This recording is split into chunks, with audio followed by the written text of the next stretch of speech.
Walang rules dito. Nasaan dito ang confidential funds? Madam Chair, I still request for the rules of the budget hearings. Gusto mo sagutin ko, ma'am? Yes, Madam. This is a hearing of the budget of 2025. Nasaan dito ang confidential funds? Yung tanong niya, Madam confidential Chair. funds. Nasaan dito? Honorable Madam friends, Chair, ang topic natin dito at ang pinasubmit ninyo sa amin is the budget proposal of 2025. Where in the budget proposal of 2025 is the item confidential funds. Sa in aid of legislation nga ninyo, nakalagay nga doon sa rules ninyo, diba? The discussion should be germane to the topic. The topic is the 2025 budget proposal. Now tell me, yes, you may proceed. I request that the chairperson of the Finance Committee preside over this hearing. You are a research person this Not- hearing, Madam President. I did Vice not move, President. ma'am. I requested. Narinig mo yung sinabi niya, ma'am? Narinig mo yung please proceed. nakikinig ka sa kanya? Hello po mga ka-viral and welcome back to this YouTube channel. Latest update na naman tayo. Tila wala pa ring tigil ang bangayan hinggil sa confidential funds ng OVP ni si Sara Duterte. Inaasahang isusulong ng mga kongresista na pabor na ipa-impeach si VP Sara Duterte ang fourth impeachment complaint sa Office of the Solicitor General.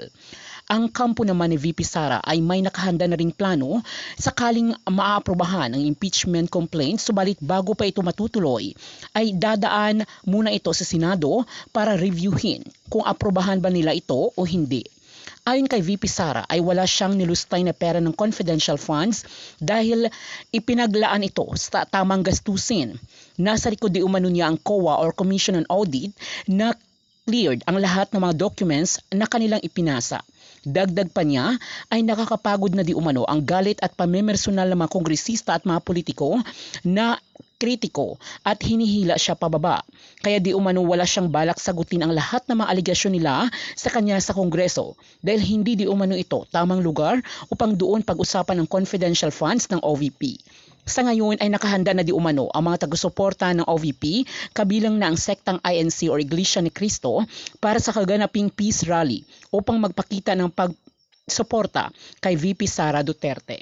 Ready by our esteemed colleagues, I wish to add perjury. Perjury can be committed orally or in writing. If it is orally, the perfect example or illustration, I believe, are misrepresentations during inquiry in aid of legislation. We often hear this: you will be committing perjury because all resource persons in inquiry in aid of legislation and even in all forms of investigation, we place them under oath. At ang lahat ng pagsisinungaling while under oath, we call it perjury. Again, the best illustration of an oral perjury are those committed by resource persons appearing in this investigation while making several misrepresentations. However, Mr. Chair, when it comes to written perjury, I wish to break down the elements of this offense so we can better illustrate how this is determined. And talking about elements, Mr. Chair, as we can see from the screen, there must be a sworn statement. It must be made under oath. The statement contains deliberate assertion of falsehood, and the false declaration is with regard to material fact. Mr. Chair, in the course of our investigation, the special disbursing officers, sina Ginoong Edward Fajarda at Ginang Gina Acosta, have plainly asserted na wala raw silang alam kung saang mga aktibidad ang pinaglaanan ng confidential funds. Can we please flash the certifications? Ayon sa kanila, basta-basta lang raw nila sinunod ang utos sa kanila ng ating Vice Presidente na ipasa ang confidential funds in the total amount of 612.5 million pesos. Lagpas, Mr. Chair, sa kalahating bilyon sa ibang tao na siya raw na mahala at nag-disburse nito. Pagkatapos ay ipinasa lang din ng mga SDO sa COA ang mga accomplishment reports at ang mga acknowledgement receipts na ibinigay sa kanila. Pero hindi nila alam kung totoo ang nakasulat sa accomplishment reports, kung totoo or peke ang mga acknowledgement receipts at kung saan talaga ginamit ang pera. We have witnessed this, Mr. Chair, during the interpellation of SDO Edwin Fajarda of the Department of Education, as well as SDO Gina F. Acosta of the OVP. After they testified na ipinasa nila sa mga security officer ng Vice Presidente ang pera, wala ka nang makuhang impormasyon because they kept on giving an answer. Wala silang alam dahil ang kabuuan ng halaga ay ibinigay nila sa mga security officers. Ito pong certifications, Mr. Chair, is the perfect illustration of a written perjury. Halimbawa ng tinatawag natin na written statement made under oath. It is a basic principle that even first-year law students know that a statement made before a notary public, notario publico, is a statement made under the risk of perjury. In other words, Mr. Chair, when we talk about perjury, that includes the documents which were notarized by notary publics, sworn to before notary publics, similar to the certification that we are currently flashing on the screen. Now, let us look closer at what these certifications say. Ano po ba ang nilalaman ng mga certification na ito? Number 1, yung expenses where the confidential funds were supposedly spent on were incurred in connection with the agency's intelligence and or confidential operations and activities. I wish to reiterate, paano po malalaman ng ating mga special disbursing officers whether the first certification is indeed correct if they simply handed the money to the security officers? The second content, yung mga pinaggastosan raw ng confidential funds ay necessary and utilized for legal purposes. Again, Mr. Chair, how will they certify to this fact when they are totally unaware about the activities where the confidential funds were allegedly spent? Third, alam raw nila na hindi napunta ang funds sa mga gastusing ipinagbabawal sa confidential funds, kagaya ng payment of salaries and wages, overtime, allowances, or fringe benefits. Mr. Chair, I wish to raise, there is one common answer coming from our SDOs. Wala silang alam dahil ang pera ay ibinigay sa mga security officers. Fourth certification, any equipment purchased was supposedly relevant to the confidential and or intelligence activities. Mr. Chair, suffice it to say that the SDOs are totally unaware of how the confidential funds were spent primarily because they were not the one who disbursed the same. Paano po nila patututuhanan ang nilalaman ng mga certifications na ito? Certifications which were sworn to before a notary public. To emphasize, Mr. Chair, and as seen from one of the certifications, which our Secretariat is showing right now, our Vice President and SDO Acosta signed and certified this certification before the notary public, and that is Attorney Abella. Ano po ba ang sabi ng mga SDO?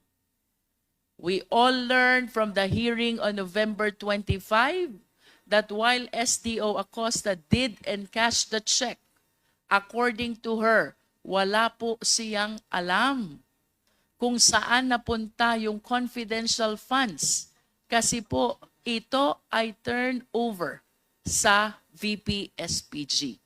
Mr. Chair, this is totally, if not completely, contradictory to the contents of the certification.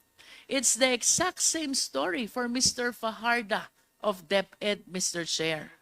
Sabi po nila, Ms. Acosta at Mr. Fajarda, sa ating pagdinig na hindi talaga nila alam kung saan ginastos ang pera. In other words, malay po ba nila kung napunta nga ba sa intelligence or confidential operations and activities ang pera?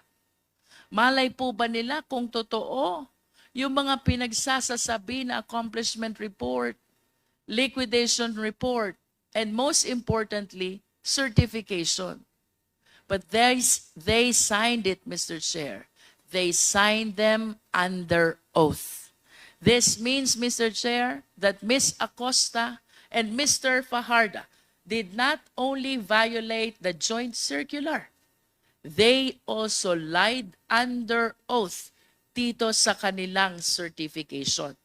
They did this not just once, not just twice, but thrice for Mr. Fajarda. And for Ms. Acosta, I have to state, she did it 4 times. Paulit-ulit silang nagsinungaling sa kanilang certifications, Mr. Chair. The next offense that I wish to raise, Mr. Chair, is bribery. And we have to take this in consideration with the counter offense, corruption of public officers. Simply stated, Mr. Chair, sa isang korupsyon or anomalya, may isang nanunuhol at may isang sinusuhulan. The offense committed by the author of corruption is Article 212, that is corruption of public officers. On the assumption, Mr. Chair, na tinanggap ang suhol, then the offense committed by the one who received the money, we call it bribery. Let us discuss first bribery, Mr. Chair. Ano ang elements ng bribery? There must be a public officer. The accused is a public officer.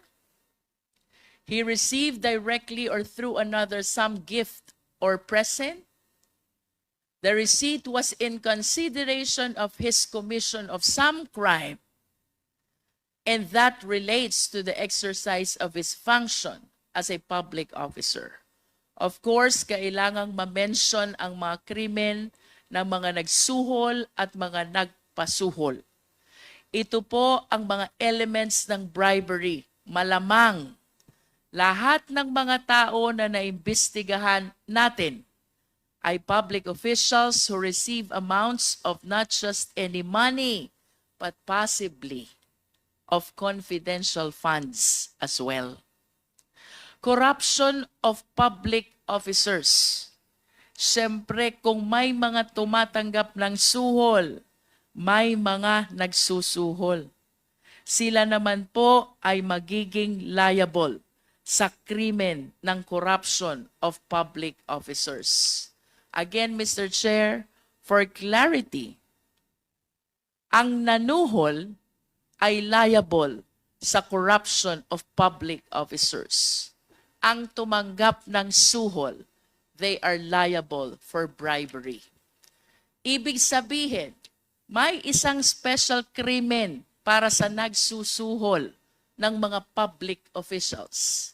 Tingnan po natin, parehas lamang ang penalty na ini-impose sa mga nagsusuhol at sinusuhulan as provided under Article 212.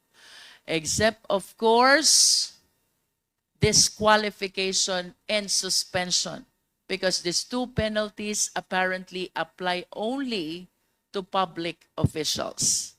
Kaya naman, ang bribery at corruption of public officers ay ang pagbibigay ng pera, regalo, o kahit anumang advantage or favor sa pamamagitan ng pag-abuso ng kanyang posisyon sa gobyerno. Kindly flash the next screen. Let's all recall what we discovered from the committee investigations. May mga empleyado sa DepEd na tumanggap ng white envelopes in the same period within the confidential funds for DepEd were released. Hindi po ba kahina-hinala yan? And you can see from the screen, OVP executive admits, inamin, handing cash envelopes to DepEd officials. Next slide, please. We may recall it was former USEC Gloria Mercado who first revealed to us that she received 9 envelopes with 25,000 in a span of 9 months. Ito'y ibinigay ni Sunshine Fajarda, ang mga envelopes kay USEC Mercado, at sinabi na galing ito sa Vice Presidente Sara Duterte. Malinaw na ang ganitong pagkakataon ay hindi normal. Hindi normal na ang boss ay nagbibigay bigla ng sobre na may 25,000 each for 9 months to her very own head of procurement. Anyone can easily conclude that this is not merely out of generous heart. Happy New Year New po. Year. Welcome. Happy New Year, Ben, at sa inyong mga taga-subaybay dyan sa Radyo Pilipino. Kumusta na po kayo, Ma'am Congresswoman? Kumusta na po ang... Eto, back to, may mga inaasikaso tungkol sa, mga trabaho sa Congress. Okay, marami pa ko yung mga tatapusin po dyan, ano ha? Oo, marami pa. Now, let us zero in dito po sa pinasimulan po ninyong impeachment case kay Madam Sara Duterte. Attention, itong impeachment case, bunga po sa bunsod po ito ng mga investigation na ginawa ng Kongreso tungkol sa confidential fund ni Madam Sara Duterte. Pero tatlong complaints na po ang nandyan sa Kongreso. Pero ano po ba ang status ito, Ma'am Pratt? Yes, sa ngayon, Ben, yung tatlong impeachment complaint ay nasa office pa ni Secretary General dahil may ina-anticipate pa kasi na isa pang complaint, no? At sa balita natin ay sa Monday daw 'yan ifa-file doon sa office of the SecGen. Kaya apat na magiging apat na impeachment complaint na 'yan. At ang maganda rito sa pang-apat na impeachment complaint, kasi yung first 3, mga minority block ang nag-endorse, no? Nasa minority block. So itong fourth complaint ay combination ng minority at saka majority, mga 10 to 12 na mga kongresista daw. Kaya inaantabayanan natin, no? Titingnan natin kung ito na ba yung last, no, na mga na impeachment complaint. Kung ito na yung last, baka pwede na si SecGen na mag-ano, no? I-submit niyan kay kay speaker for appropriate action. Meron po ba kayong mga pangalan na nasilip, na dinig, o sino-sino ang mga ito na magpa-file ng forced complaint, Ma'am Fran? Ben, unfortunately, hindi ako privy, no? Wala pa kaming alam kung sino-sino yan. Basta, ayaw nga sabihin ni SecGen, nung tinatanong ko. Basta sabihin, hintayin nyo na lang by Monday. Basta merong majority dyan. Kasi magandang signal ito kapag merong majority. So, ang ibig sabihin, parang, kumbaga, may nakikita tayong light, no? Na matutuloy itong impeachment na ito. At sana nga mapabilis. Ang ibig sabihin niya, Ma'am Fran, may basbas. Well, baka nga baka ganun kasi may majority, alam mo naman dito sa Kongreso they Oo. work according to doon sa mga basbas ng kanilang mga party, may basbas ang leadership, etc. So, we will find out on Monday who are these colleagues na mag-endorse. But, Ma'am Fran, halimbawa, mag-file na nga po sa Monday itong forced complaint, no? They file sa Kongreso sa Monday. How long will the Secretary General decide when to pass it to the Senate? Meron po bang tinatawag Well, na yes, period? opo. From the Secretary General po, no, kung maipapasa na po yan sa Speaker, so merong 10 days to endorse, para actionan yan, 10 days, session days, na actionan yan, going to the Justice Committee, no? Kasi 4 na complaint yan Pero kung mapag-aralan ng Justice Committee, halimbawa i-consolidate agad bago magpulong ang Justice Committee at yun na yung i-endorse ng Justice Committee at pipirmahan na yan ng 1/3, no? At least 1/3 ng numbers of the members of the House of Representatives. Yun na po yung pinakamabilis na proseso diyan po. How about yung po pinasimulan po ninyong signature campaign, Ma'am Fran, sa mga members Yes, of oo. Pwede pong mag-consolidate. I-consolidate namin 'yon with the consolidated complaint or yung articles of impeachment na pwede naman tong 4 na ito. Alam mo, ano ba yung mga common dyan? Betrayal of public trust. Yung sa amin kasi, isa lang naman yung aming ground 'Di ba yung betrayal of public trust na merong tatlong mga reasons or mga articles, mga dahilan kung bakit inaakusahan namin ng betrayal of public trust si VP Sara Duterte. So, kung mako-consolidate po 'yan, kung maka-consolidate na agad ng ng Committee on Justice ay papaloob naman po kami willing kaming magpaloob basta i-consolidate maisama yung sa amin dun sa common na impeachment complaint. Ma'am Friends, yung sinabi po yung 10 days, 10 days for the Justice Committee to decide on what to do. So, Opo, pag nakapunta na kay speaker yan, hindi naman yan dapat napatagalin pa kung mayroon kung sisimula na yung proseso at ito within 10 days ay magawan na po ito ng ng decision. 10 days pwede nang ipasa sa Senado. Opo, basta nakakuha na po tayo ng na-consolidate na at nakuha na po yung required number of members. Opo. I see. Okay. Alright po, ma'am. Intayan na lamang po natin yung kung ano man po ang magiging kapasyahan po ng Kongreso tungkol dito. At intayin po natin yung pang-apat ng case na isasampa daw po sa Lunes. Ma'am Fran, one last thing. Nabasa na po niyo siguro itong ginawa po ng Teachers Dignity Coalition tinawag po yung pinirmahan ng Pangulong Marcos sa 2025 national budget